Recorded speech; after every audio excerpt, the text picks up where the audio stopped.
Bonjour à tous, vous êtes sur CGTN Français, bienvenue dans cette émission spéciale. Le président américain Donald Trump est arrivé hier à Beijing pour sa première visite d'État en Chine. Il s'agit de sa première tournée de 12 jours en Asie dans 5 pays, à savoir le Japon, la Corée du Sud, la Chine, le Vietnam et les Philippines. C'est le séjour le plus long d'un président américain sur ce continent depuis 1991. Aujourd'hui, il sera reçu par le président chinois Xi Jinping au Grand Palais du Peuple à Beijing, un moment historique observé par le monde entier.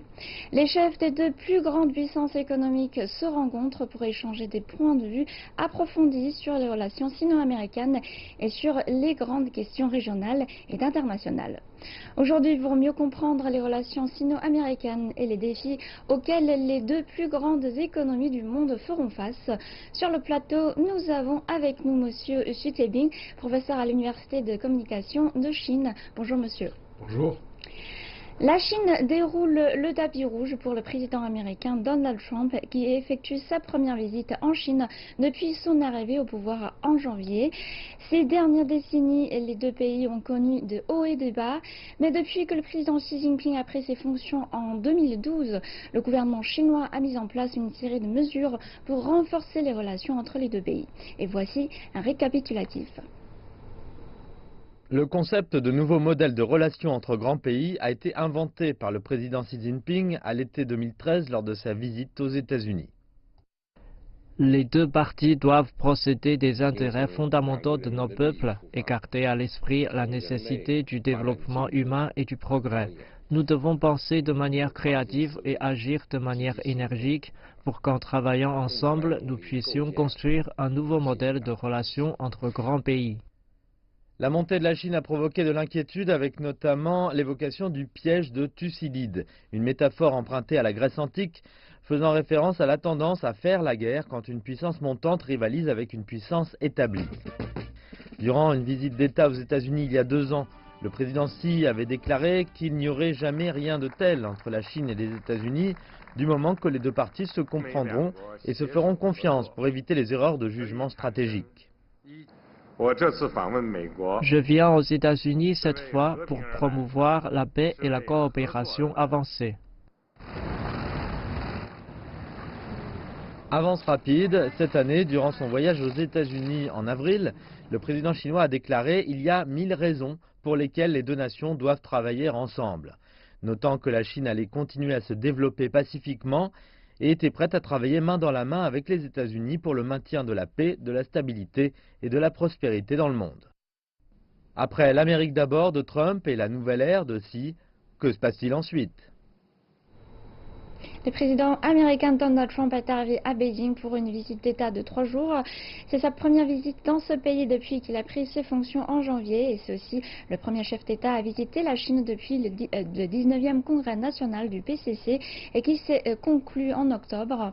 Le président chinois Xi Jinping et les autres responsables du gouvernement ont prévu une réception spéciale pour M. Trump. Le tapis rouge a été déroulé pour la première visite d'État de Donald Trump en Chine. Le conseiller d'État chinois Yang Jiechi l'a reçu pour montrer le grand intérêt porté au président américain.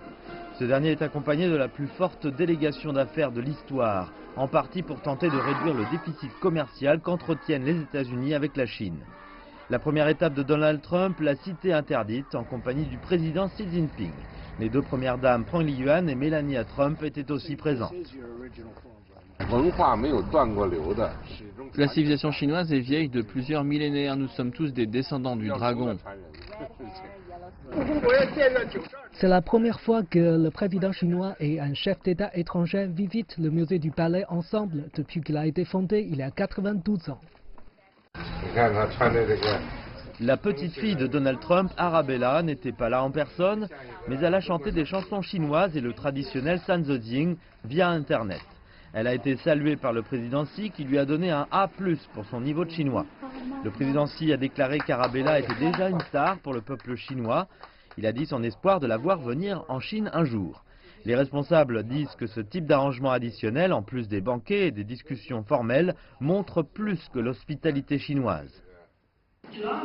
Avec les arrangements spéciaux pour Trump, nous espérons que les deux dirigeants auront des occasions informelles pour échanger pleinement leurs points de vue. Un repas de la cuisine royale chinoise a été servi à la table des négociations. Ce sont vraiment des arrangements spéciaux pour le président américain et sa famille, et cela répond à l'hospitalité que M. Xi et sa famille ont reçue lors de leur séjour aux États-Unis en avril dernier dans le domaine de M. Trump à Mar-a-Lago en Floride. Et M. Xu, qu'est-ce que vous pensez de ce programme de visite culturelle exceptionnel pour le président Trump? C'est une chose très spéciale, ce que nous pensons.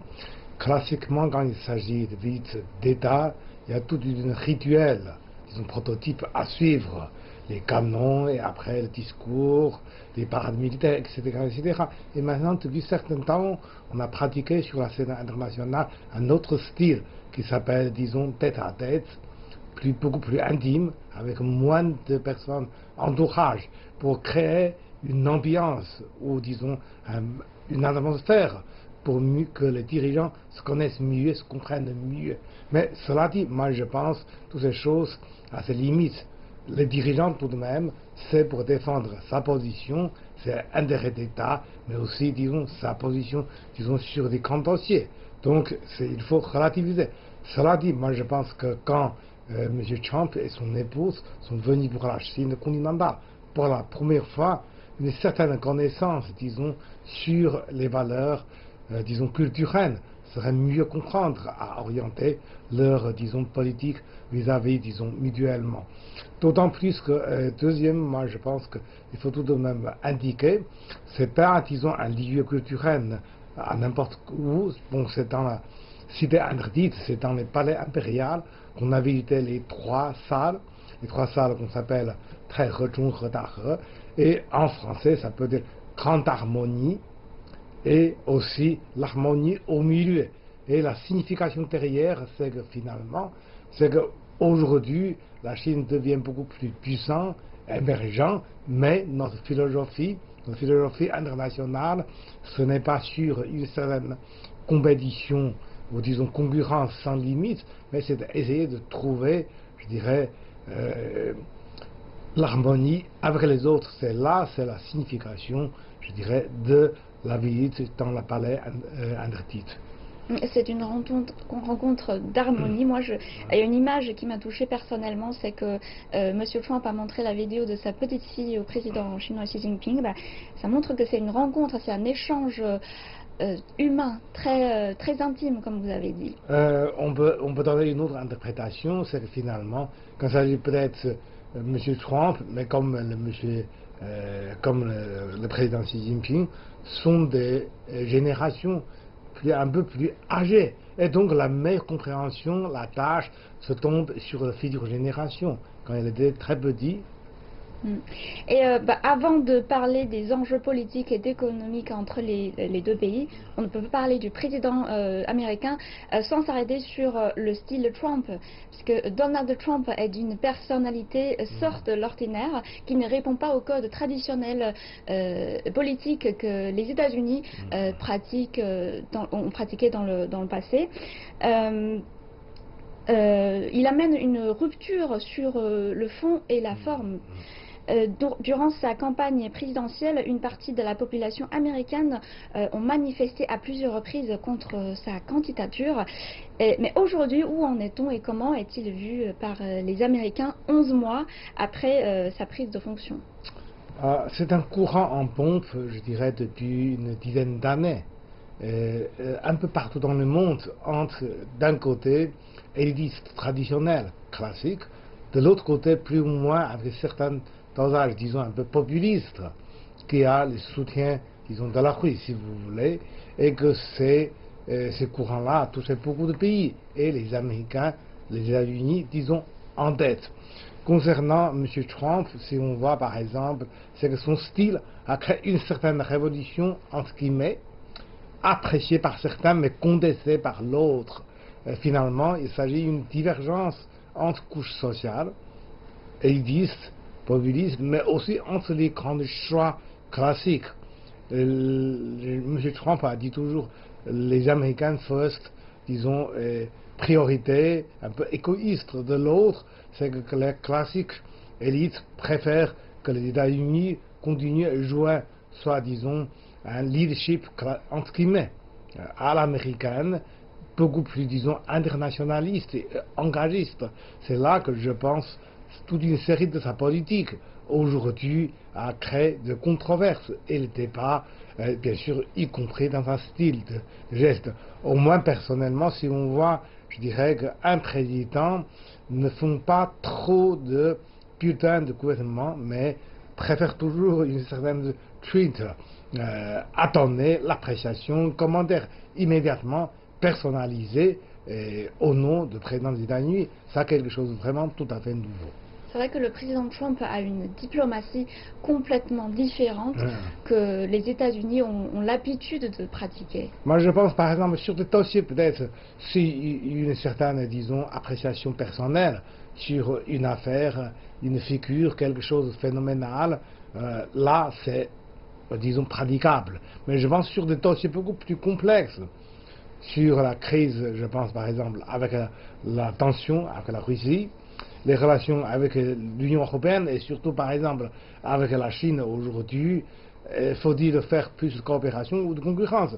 Alors là, une certaine expression de messagerie comme Trump, peut-être, ça peut jouer un rôle supplémentaire, mais ce n'est pas vraiment primordial et plus important. Et contrairement aux États-Unis et en Europe, eh ben, en Chine, Donald Trump est plutôt relativement populaire. Et malgré sa rhétorique pendant sa campagne un peu durcie envers la Chine et avec sa diplomatie de tweets qui a provoqué beaucoup d'incertitudes sur la scène internationale, mais comment on peut expliquer ça? Moi, je l'observais sur les deux aspects. D'une part, c'est que depuis le Ronald Reagan, un phénomène aux États-Unis, mais qui a aussi répandu dans le monde, qui s'appelle communicateur. C'est-à-dire que Trump continuait dans ce style. Un communicateur, c'est que les gens, le téléspectateur, le lecteur, regardent ce qui apprécie, ce qui mieux fait la communication. Et d'autres, c'est plutôt, je dirais, entre une approche, disons, intergénérationnelle. En général, un peu chez nous, un peu comme ailleurs, c'est que les gens, disons, un peu plus âgés, ils préfèrent plutôt la tonalité, la sévérité de la politique. Et sur cette base-là, on donne une appréciation. Et tandis que l'autre, aujourd'hui, c'est de cybergénération, beaucoup plus jeunes qui préfèrent le style personnel. Alors là, dans cela, et Trump, finalement, il trouve pragmatisme, pas orthodoxe, et finalement, il est franc et pas si mal. C'était une divergence entre générations dans leur appréciation. Oui, c'est son caractère un peu businessman, un peu homme d'affaires. Oui, oui. Et la population chinoise, je pense, admire notamment ses succès dans les affaires. Il est plutôt un modèle de réussite plus qu'un politicien. Depuis sa campagne, Trump a fait beaucoup parler de lui et pour sa diplomatie en particulier, sa position envers la Chine s'est durcie et a amené des incertitudes sur le développement des relations entre nos deux pays. Et est-ce que avez-vous aussi constaté un changement dans la relation sino-américaine par rapport à l'ère Obama? Disons que depuis un an environ, nous avons participé pas mal de séminaires dans le cercle professionnel, concernant finalement sa politique envers notre pays. Disons, l'idée dominante, c'est que finalement, ça reste encore, je dirais, incertaine. Si on voit par exemple le changement, d'abord,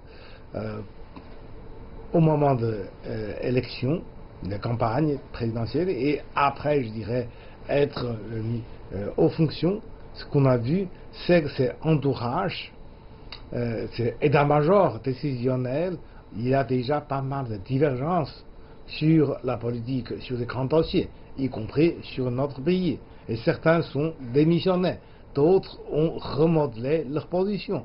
Je pense que peut-être c'est encore le moment d'observer, de voir, et bien sûr, je dirais, de faire changer en notre faveur sa position, je dirais, présidentielle envers notre pays. Donc c'est pas totalement fixé, ça reste encore entre oscillations. Je pense que la façon de communiquer, la diplomatie entre la Chine et les États-Unis aura un changement aussi, puisqu'à l'époque, à l'ère de Obama, l'influence de la Chine était différente par rapport à aujourd'hui. Et donc, entre les présidents, je pense qu'il y aura un changement de diplomatie aussi. C'est-à-dire qu'il y a un rythme d'accélération aujourd'hui dans la recomposition configurative sur l'ordre mondial. Vous mentionnez bien sûr Obama, mais Obama a fait 2 mandats. Quand on pense le début et à la fin, sa politique chinoise s'évolue, s'adapte aussi. Si finalement on peut résumer que chez Obama, il y en a, je dirais, une certaine équilibre assez fragile entre 2 éléments. D'un côté, c'est engagiste, d'autre, c'est containment, les deux. C'est-à-dire que la Chine, c'est quelque chose, c'est un acteur qu'on a de vigilance et qu'on voudrait englober. C'est entre les deux là, quand on pense par exemple retour sur l'Asie, sa nouvelle politique, l'Asie-Pacifique. Tandis que Trump, c'est comme vous mentionnez, c'est son premier mandat. Et au moins, je dirais, des grandes orientations n'est pas fondamentalement définies. Et maintenant, tout de suite, une cérémonie d'accueil pour le président américain Donald Trump, présidée par le président chinois Xi Jinping, va commencer. Et nous allons sur place au Grand Palais du Peuple à Beijing.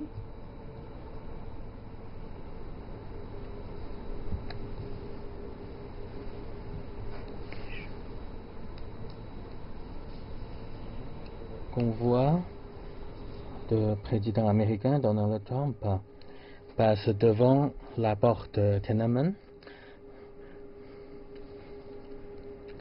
et le convoi va tout de suite arriver sur la place devant l'entrée est du Grand Palais du Peuple.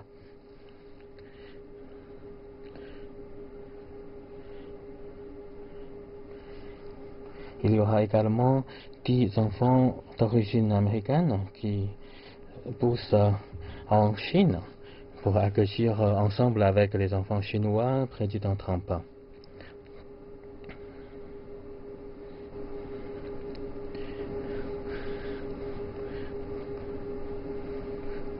Parmi ces 10 enfants, il y a même des enfants qui savent bien pratiquer le kung-fu chinois.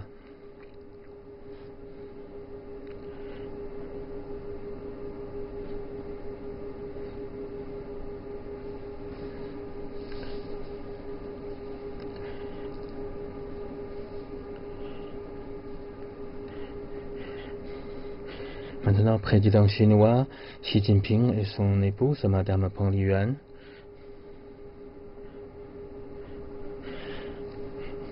vont accueillir président Trump et son épouse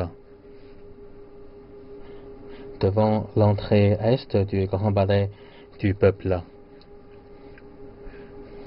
Tout à l'heure, nous pouvons déjà voir le convoi de président Trump.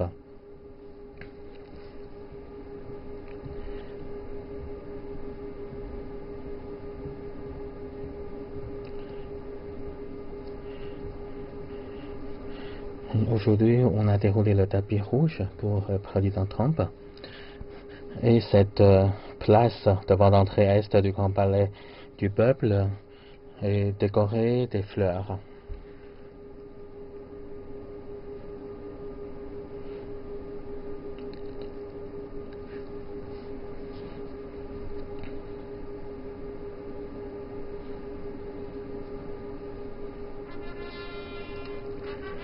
Donc aujourd'hui, c'est la cérémonie présidée par le président chinois Xi Jinping pour accueillir le président Donald Trump des États-Unis d'Amérique. Bonjour, bonjour.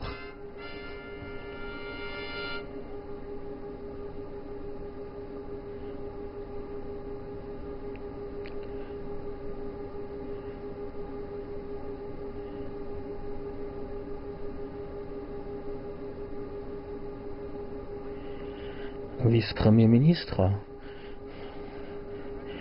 directeur de direction générale du comité central du BCC, vice-président du comité permanent de l'Assemblée populaire nationale, vice-premier ministre, conseiller d'État,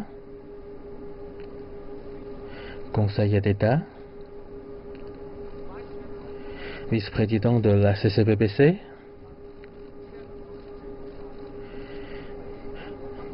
maintenant, président Trump salue les participants de cette cérémonie d'accueil. Ministre de Commission nationale pour la réforme et le développement, ministre des Finances, ministre du Commerce, ambassadeur de la Chine aux États-Unis, son épouse, vice-ministre des Affaires étrangères.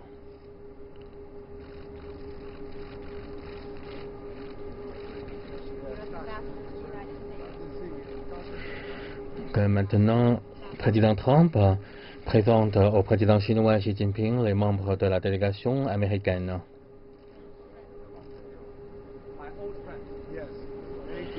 Et un vieil ami, le secrétaire d'État, secrétaire du commerce, représentant du commerce,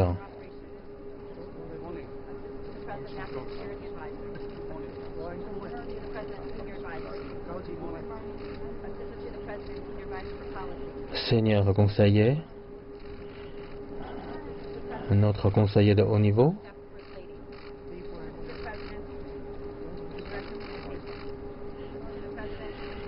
donc aujourd'hui, vous pouvez voir que les participants de la partie chinoise et de la partie américaine sont séparés en deux groupes.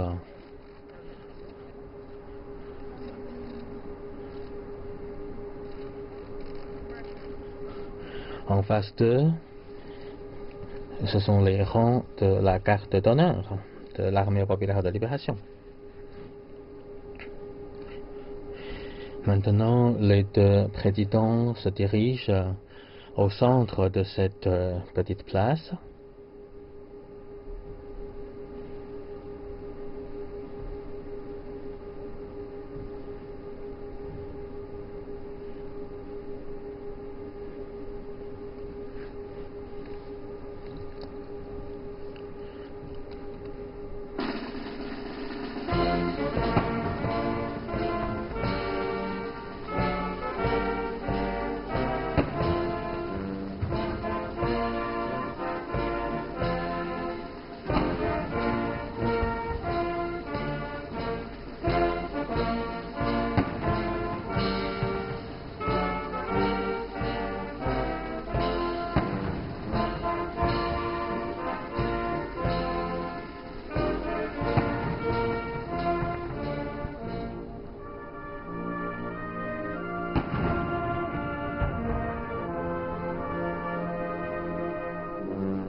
下中国人民解放军仪仗队列队完毕，请您检阅。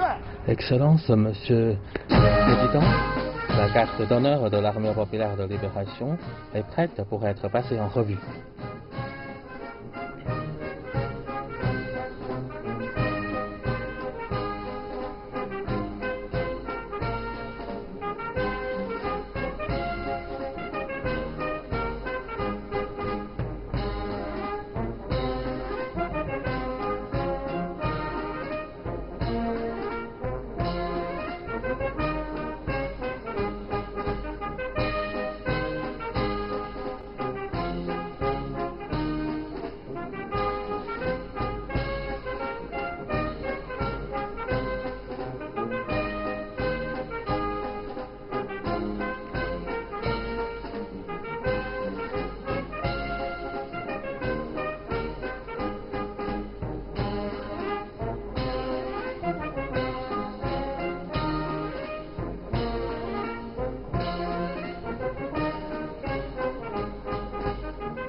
Vous suivez en direct l'émission spéciale sur CGTN français et c'est à la cérémonie d'accueil pour le président américain Donald Trump présidée par le président chinois Xi Jinping au Grand Palais du Peuple à Beijing. Aujourd'hui, pour mieux comprendre les relations sino-américaines et les défis auxquels les deux plus grandes économies du monde feront face, sur le plateau, nous avons avec nous Monsieur Xu Tiebing, professeur à l'Université des communications de Chine. Alors, c'était une cérémonie d'accueil extraordinaire. Cela a bien montré la volonté de la part de la Chine de vouloir bien travailler avec les États-Unis. Tout à fait. Ce que l'on voit, bien sûr, aujourd'hui, disons, un accueil, c'est, disons, complet. C'est pas très courant. On sait par exemple tout ce qui est inventé d'abord dans l'Europe aristocratique et après répandu, pratiqué par les autres pays. Aujourd'hui, ce sont seulement aujourd'hui des grands pays qui réservent ce type d'accueil si colossal, si disons colonel, si sérieux. Et c'est bien connu, le président américain est un ancien homme d'affaires. Oui. Et tout à l'heure, pendant la cérémonie, il a présenté sa délégation. Et c'est la première fois qu'un président américain arrive avec tant d'entreprises au sein de sa délégation officielle. Qu'est-ce que cela nous indique sur les ambitions du président Trump? C'est-à-dire que, grosso modo, on peut résumer que par rapport aux autres présidents américains précédents, plus ou moins, disons, idéologisé, etc., ça degré, dans sa pratique, il existe un certain degré de pragmatisme au-dessus, disons, d'une position soi-disant de valeur ou de position. Et comme il dit, il pense qu'il peut faire un deal avec notre pays. Dans ce cas-là, je dirais, c'est-à-dire les grandes délégations, ce n'est plus, je dirais, uniquement pour les grandes déclarations sur les positions internationales, mais c'était, disons, une série de contrats et des arrangements commerciaux. Et surtout, hier, on le sait, c'est que le vice-premier ministre Wang Yang a dit qu'on a pré-signé une série d'accords commerciaux totalisant à peu près 9 milliards de dollars pour montrer la dimension. Et bien sûr, c'est qu'aujourd'hui, ce que nous pensons sur les deux points. D'un côté, par exemple, les États-Unis disent qu'il faut réduire le déficit de balance, comme il est une sorte de victime. Tandis que nous pensons autrement. C'est-à-dire qu'aujourd'hui, peut-être l'économie américaine marche trop vers virtuel, moins effective. D'où une série de crises. Il faut dire, n'est-ce pas, que les États-Unis pratiquent aussi une politique de réforme et d'ouverture. C'est qu'aujourd'hui, c'est-à-dire l'importance, ce n'est plus toujours de demander, voire imposer que les autres pays achètent les produits américains, mais c'est d'accueillir investissement et accepter la présence des entreprises internationales, y compris l'entreprise chinoise, de s'implanter sur les États-Unis et réduire, voire supprimer, disons, toutes sortes de contraintes pour exportation des technologies dites de high technique, etc. Alors là, ça peut être vraiment faire des grands points en avant dans les rebalances commerciales. Là, c'est très important. Bien sûr, moi je pense que sur certains dossiers, on a déjà certains bons signes. Par exemple, d'une part, c'est que, on le sait, les Américains veulent et nous exprimons aussi l'accueil d'une certaine coopération vers l'exportation de gaz de Alaska vers notre pays. Bon, c'est du bon avec d'autre part. On a signé, disons, l'accord de principe, c'est-à-dire que, bien sûr, aujourd'hui, c'est qu'en infrastructure, il y a un retard aux États-Unis et que nos entreprises sont très fortes un peu partout. Et pourquoi ne nous donne pas une chance de faire plus de travaux publics aux États-Unis qui correspondent mieux aux intérêts des autres pays. Et je pense que sur, disons, d'autres domaines, surtout dans l'aérospatial, des coopérations, et cybermonde, etc., nous pouvons, je dirais, aujourd'hui c'était surtout la volonté, mais nous pouvons signer l'accord concret dans ce domaine pour réduire non seulement le déficit, mais aussi de créer de nouvelles opportunités pour les deux parties. Je pense qu'avec cette rencontre, il y aura beaucoup d'accords commerciaux qui seront négociés et signés, malgré sa rhétorique un peu provocante envers la Chine pendant sa campagne et même après la prise de fonction. Je pense que la Chine reste toujours son grand partenaire commercial très amical. Il y a tout de même changement, je pense qu'on a dit déjà un mot, adaptation. C'est qu'aujourd'hui, je pense qu'aux États-Unis, il y a deux logiques. L'un, c'est la continuité de leadership, voire sur le trait de isolationnisme. Et d'autre, c'est faire plus d'engagement international. Et les États-Unis et la Chine sont les deux plus grandes économies du monde et ils sont obligés de s'entendre. L'équilibre et les types de relations qu'ils établiront conditionneront la stabilité mondiale. Donc pour l'intérêt de tous, les relations entre les deux pays et les communications entre les deux peuples doivent s'améliorer. Et c'était l'émission spéciale sur la visite d'État de Donald Trump en Chine. Merci de nous avoir suivis. Merci Monsieur Xu pour votre partage. Et on se retrouve tout à l'heure pour une autre édition.